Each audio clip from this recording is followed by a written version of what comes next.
At the time, we went down to Katz Drugstore to get a Coke or a hamburger. No, that didn't cross our minds. So you have to understand at our ages, we never had the real opportunities like a lot of other people. After Mom wrote Brother President, the story of Martin Luther King, and Mom was teaching at Dundee High School during that period of time, Herb Wright, who was director of the youth division of the NAACP at that time, saw the play and invited the youth council to go to New York City to present it at the National Convention. At that time, we had the opportunity to go the northern route. And none of us have ever had the opportunity at that time to eat in the restaurant, to drink out of just a water fountain, not a black water fountain or a white water fountain. We had an opportunity, first time a lot of us ever had the opportunity not to see the sign, colored bathroom only, white bathroom only, and eating out of a paper sack.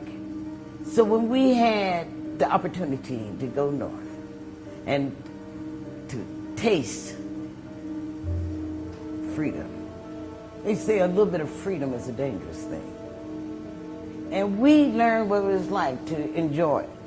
We came back to Oklahoma City and we had to decide what type of life did we enjoy most. One night, we used to meet at 1819 Northeast Park Street. That was our home. And we decided at that meeting, I made the motion that we would go down and sit at the Katz Drugstore and that we would sit there until they actually served us. But little did we know that the actions that we were taking would change the course of history in America. When was I aware? I don't know. I really don't know, because we knew that injustice was wrong at all counts. So that's one thing that we did. We fought against, as we saw it, the injustices of our society.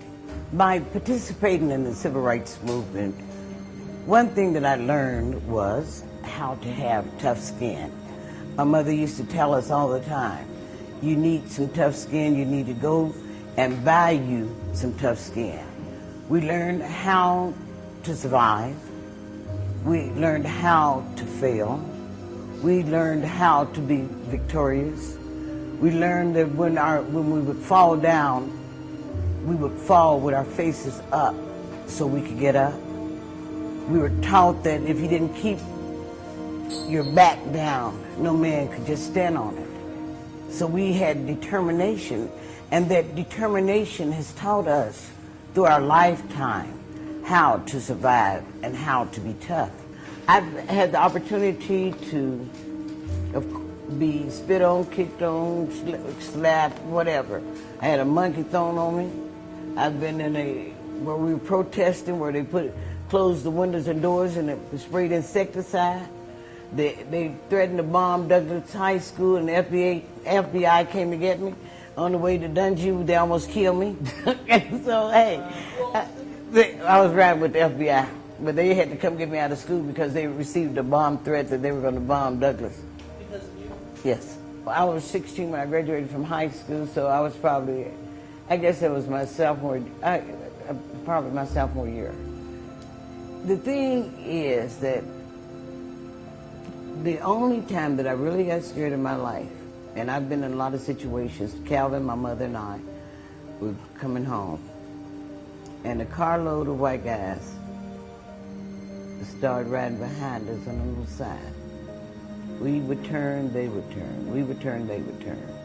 Barbara Posey, who was the spokesperson of the youth council at that time, lived off of Northeast 14th and Eastern. We went by our house. Mom said, I'm not going to stop because you all can't get in. She said, when I turn this corner, I'm going to start blowing this horn. I'm going to drive as close to the porch as I can.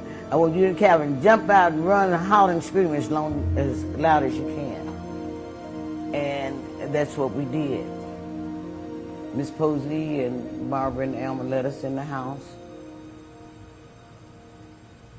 And Mama just drove on off.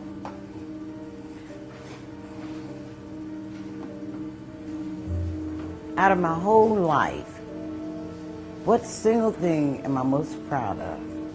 I think that if I had to choose just one thing that I was most proud of, I think I would choose my mother, because she used to teach us of all the women in the world, the black woman is the pearl. And my mother's been through the time when I feel that she was born, God put her here for a specific reason. After she lost her brother because they would not treat him in the hospital because of the fact that he was black. After going through schools in Hoffman, Oklahoma, where not many of the pages were still left in the books, and they had to use leftovers, she was still able to achieve. And her achievements are unbelievable. God gave her a special spirit. And no matter what she's been through, she always has been able to walk with people. It didn't matter what they had or who they were.